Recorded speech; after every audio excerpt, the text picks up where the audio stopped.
Good morning, everyone. This is Jeffe Kennedy, author of Epic Fantasy Romance. I'm here with my first cup of coffee.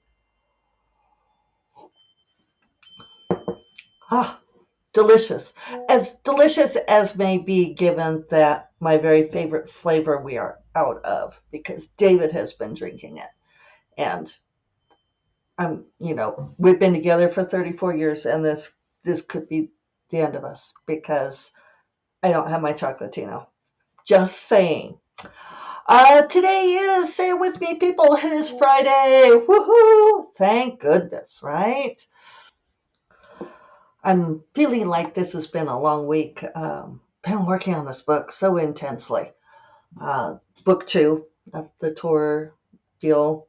People are mostly calling it NTR 2, Never the Roses 2, A Rose in the Mirror. Jennifer Estep wants us to call it Always the Thorns. Uh, who knows? Who knows what the actual title will be? Oh, geez, almost bobbled my coffee there. But yeah, but as the kids say, this book is my entire personality right now. That and the casita, book and casita. I'm feeling cranky, and I know some of this is my intensely working cranky, but also like yesterday I was working and I was sitting down like this, and as opposed to walking. And when I'm walking, I'm turned the other direction, and a guy came up on the portal, which they do, they cross all the time, and I've gotten pretty good at ignoring them. And he raps on the window right next to my head like this because the breaker blew.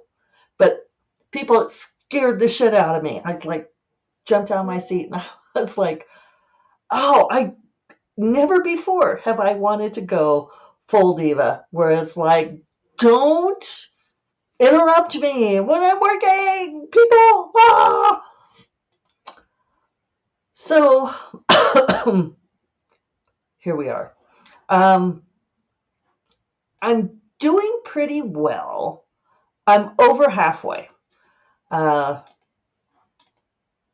I'm at 51%, 183 pages out of 357. Of course, it's a movable feast. The overall goes up and down, just depending. I had a very good day yesterday, writing all new stuff, and I got almost 2,500 words, and I got through 18 pages. So I'm definitely steaming along.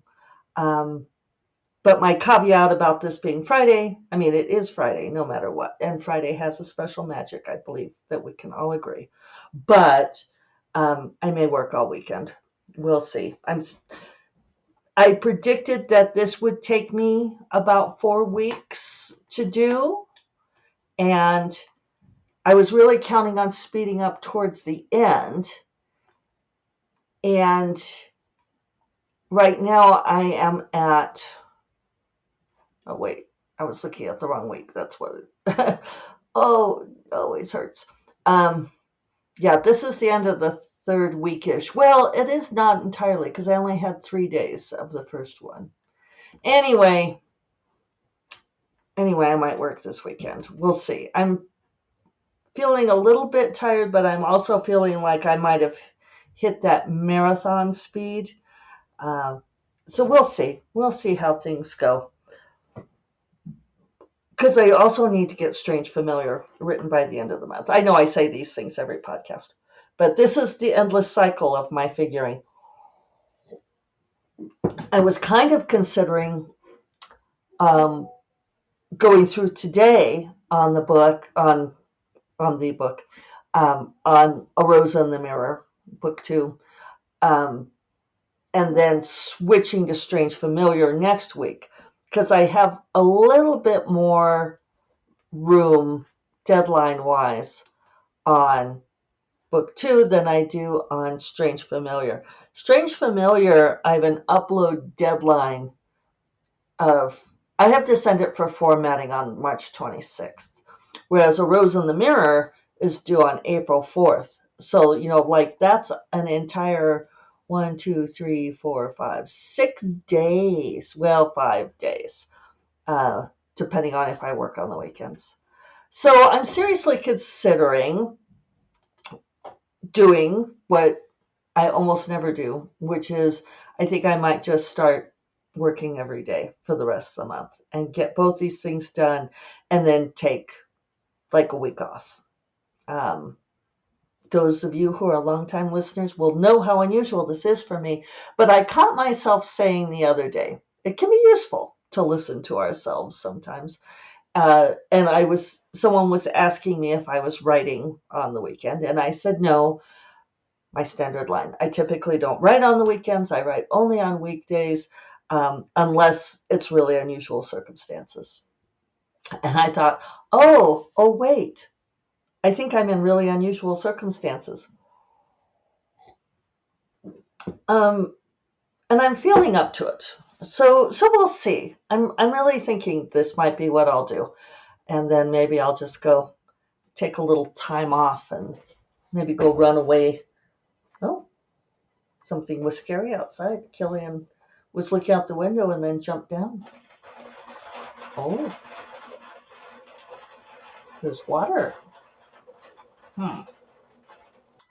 Someone was washing something and the water was like sideways spraying up against my office window. That is one thing about having the construction site next to your home. And I don't know how you people deal, like who've done renovations, but I think because construction people get used to it like being their thing. Captain, enough! Yeah. Sorry. I probably shouldn't have yelled that in your ear. Welcome to my life. Welcome to my life. I think the ownership thing is interesting because I think hotels run into this with staff and they have to work against it because, have you ever been in a hotel and had someone who works there, like, cut you off at the elevator or walk ahead of you or act like you were intruding on their space, which is like a natural human thing, right? But what happens is when people work in a place, when they're there every day, like our construction workers are here, they you take over the space and you think of it as your space and you need to do this work and you need to do these things, and so other people need to stay out of your way. Same as like at a hotel. It's like, this elevator is for me to get my laundry cart up to the top and you are in my way. But it's a problem because, like, for me, actually this is my house. That's my water you're spraying against my office window again. They are guests here, even though they're performing a service. I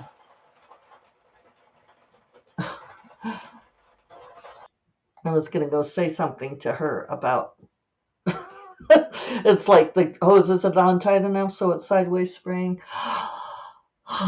Deep cleansing breaths. Maybe it's not that important, unless it happens 57 times in a row, which, oh, look, here she's coming back to clean something. What do we want to bet it happens again? Good thing I am such a mellow personality.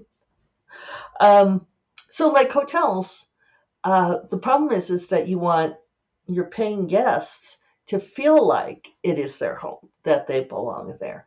And so I notice at very good hotels, very nice resorts, the staff will always defer to non-staff. They will always defer to guests. Like if you're both walking the same direction, they will always step back and gesture for you to go ahead.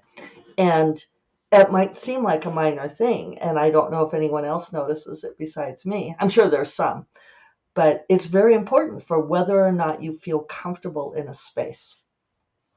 Hostessing is an interesting thing, like making people feel comfortable in a space is not always a simple thing, especially when they're new to the space. Anyway, this is all off topic. Our topic actually being the enduring question of, will Jeffy finish this book in time? I think she will. What do you think? We think she will. But yeah, I am kind of liking this idea of just really cranking down for the rest of the month of March. It's my mother's birthday on Sunday. Happy birthday, Mom. And she said not to come see her because she's got her friends there. So, yeah, I think I'm just going to turn into this dynamo and then take the time in April that I need to relax. I am going to a Polycon in April. I know I made that sound like a question. I am going to a Polycon in April, which unfortunately means I have to miss the Jack Williamson lectureship. It's always one of my favorites, but they're just going to have to muddle through without me this year somehow. Um, yeah, but I go to a Polycon on the 9th through the 13th. So, depending on how I feel, maybe I'll just take off the first 2 weeks of April, or first, like if I go through April 1st to get this book done. That might be just entirely the thing to do. I also have these tip-in sheets to finish, right? Those are due for pickup on the 17th. So I've been devoting more time in the afternoon and evening to sitting there and signing. So yeah, that's all I do these days is I write books and I sign pages. But that's okay, right? Into every life. I learned a new one the other day. I don't know if I shared it yet. Ursula Vernon said it to me, but she was talking about a problem she was having, and she said, "This is my diamond shoes are too tight problem," and I like that. I like that as opposed to like champagne problems and so forth. I have been working with Dorinda again in the morning, so we've gone back to our old Zoom routine, and so that's actually been really helpful for me. So I tend to be a little bit better, especially about the breaks between my 3 1 hour writing sessions. Okay, so what else do I have to tell you about? I felt like I had things to talk about today. But I am not sure. That's probably all fled out of my head. This revision is going to make this book better. I know I keep saying that, but it's made all the difference in the world to add in this other POV. So one of the problems is that the hero, and I can't remember how much I've told you all about this book. I know I was being cagey because I wasn't sure how much we were going to tell ahead of time, right? How much we were going to promise on the back cover coffee and so forth. Oh, but this is a total aside. But Ursula Vernon, T. Kingfisher, also, I love her books, gave me the nicest quote. Yes, she gave me a great quote. Let me tell you what it is. I'm looking. Oh, here it is. Never the Roses is gorgeous, heartbreaking, and kept me turning pages. Kennedy just gets better and better. This book made me cry in the best way. So one of the things I wondered after reading this is, has she read my other books? I don't know if she has, but maybe she just said that. It's like it's a nice thing to say. It probably won't turn up in the final quote since this book's under Lambert, but it made me happy. It made me happy anyway. And maybe she has read my books and just hadn't mentioned. I mean, we all do that. We all read each other's books because we love the genre, right? Not readers first and foremost. So, and I went out off on a tangent with that. What was I going to tell you about diamond shoes? And she gave me a nice quote. Oh, like how much I was going to say about this book. But anyway, I had a hard time with the hero. I may have mentioned that. I wasn't quite getting him to resonate on the page the way I wanted him to, the way that he needed to, because my editor confirmed that it did not work. I almost never write a golden retriever type hero, which is kind of in book parlance, trope parlance.